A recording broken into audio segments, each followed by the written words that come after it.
In the late 1920s, the general population thought of aviation as entertainment.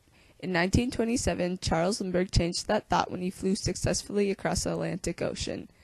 This was a turning point in history because after Charles Lindbergh's flight, people viewed aviation as a way for personal travel and shipping cargo. Today, thousands of goods are shipped worldwide, and hundreds of thousands of people use airplanes for vacation and business travel. In the early 1900s, planes were used for barnstorming, shows at airfields, county fairgrounds, cow pastures, and carnivals involving stunt flying and parachute jumping. Amazed spectators watched while barnstormers flew upside down, did spins, climbed a ladder from a speeding car to a low-flying plane, or even hung by their teeth from a trapeze dangling below the plane. Planes weren't thought of as good means of transportation, but merely for risky, dangerous entertainment. Wilbur and Orville Wright built the first successful airplane. Soon after they started building their glider, they realized that if their flying machine were to travel any distance, it would need something to propel it. The Wrights then started to work on building their own engine and created a completely new propeller design with blades based on the shape of a wing. Wilbur and Orville built the first airplane in September of 1900. The Wrights' achievement was practically unknown for 5 years. Most people at that time remained doubtful about flying machines, so Orville and Wilbur continued to work secretly, trying to perfect their work. Orville Wright once said, "Flight was generally looked upon as an impossibility, and scarcely anyone believed in it until he had actually seen it with his own eyes." The Wright brothers believed that airplanes would eventually transport passengers and mail. The Wright brothers contributed to Charles Lindbergh's flight because without their planes and their ideas, Charles possibly wouldn't have been able to design such a successful airplane, which would limit him from accomplishing such an amazing feat of flying across the Atlantic Ocean.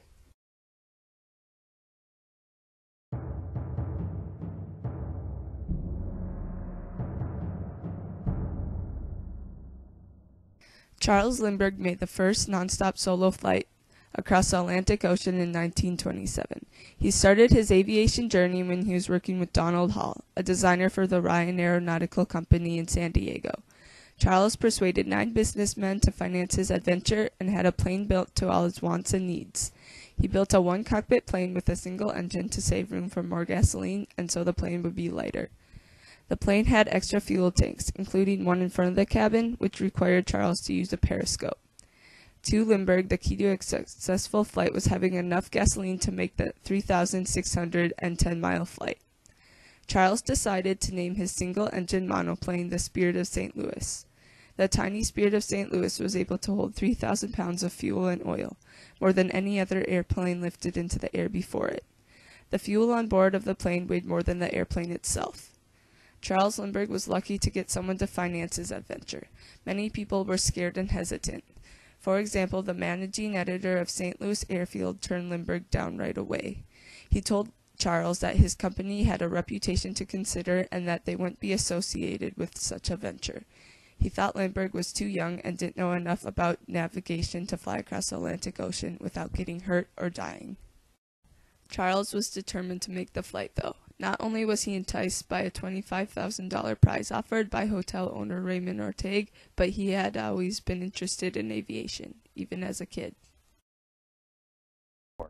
On May 10th to 11th, Charles flew the Spirit of St. Louis for a test run from San Diego to New York, beating the transcontinental record in 20 hours and 21 minutes. Finally, on May 20th, Charles Lindbergh took off, starting his transatlantic flight to Paris, with 5 sandwiches, water, maps, charts, and a few other items he thought were necessary. He decided not to bring a parachute or radio in favor of more gasoline. As Charles took off at 7:52 a.m., people watched as the heavy loaded plane barely made it off the runway. Many people were skeptical or hesitant to believe a man could fly across an ocean alone, especially when many had failed before him. During the flight, Charles encountered thick fog, turbulence, and the struggle to stay awake. Halfway to Paris, 18 hours into the flight, he felt awful, but Charles didn't give up. Finally, on May 21st at 5:22 p.m., the Spirit of St. Louis landed at the Le Bourget field in Paris, France. The local time was 10:22 p.m. The total flight time was 33 hours, 30 minutes, and 29.8 seconds. Charles Lindbergh didn't sleep for 55 hours. Lindbergh made his journey when aviation was still thought of as a crazy idea. It really defined the future of air travel. Immediately after Lindbergh landed in Paris, positive effects were shared with the world and its people.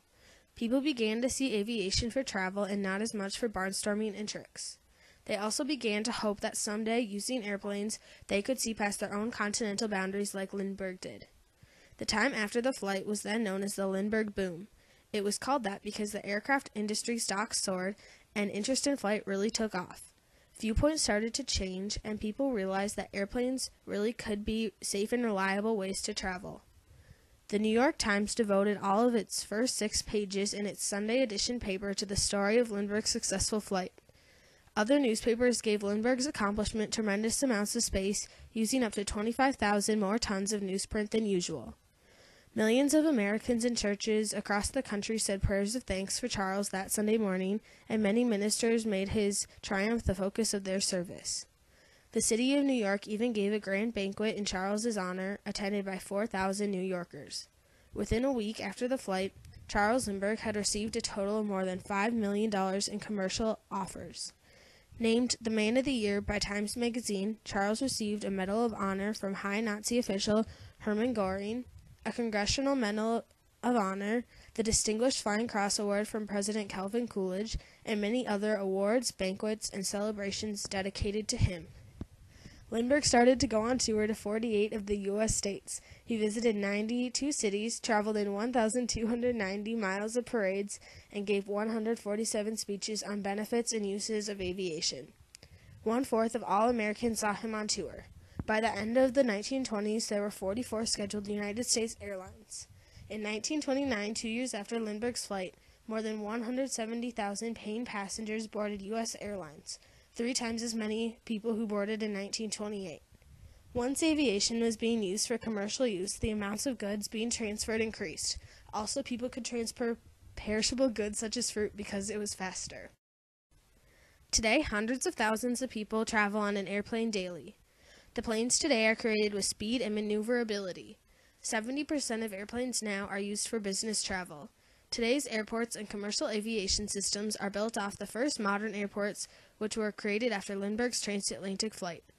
Charles established some airplane routes that we use today. The Minneapolis-St. Paul International Airport has a terminal named for Charles Lindbergh, not only because of his famous effects with aviation, but he is from Little Falls, Minnesota. There is also a museum in Little Falls dedicated to Charles Lindbergh and his accomplishments. Currently, Charles Lindbergh's famous single-engine monoplane, the Spirit of St. Louis, hangs in the National Smithsonian Museum of Air and Space for visitors of the museum to see. Aviation has really changed throughout history. With the help of the Wright brothers and many other people along the way, Charles Lindbergh's transatlantic flight has affected not only our nation, but the world. Before Charles Lindbergh's flight, people saw aviation as a sport, and they wouldn't use it for transportation of people or goods.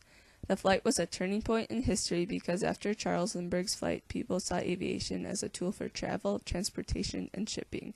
Now around 29,000 flights take off each day worldwide. It's shaped the way for modern airports and the way people travel now.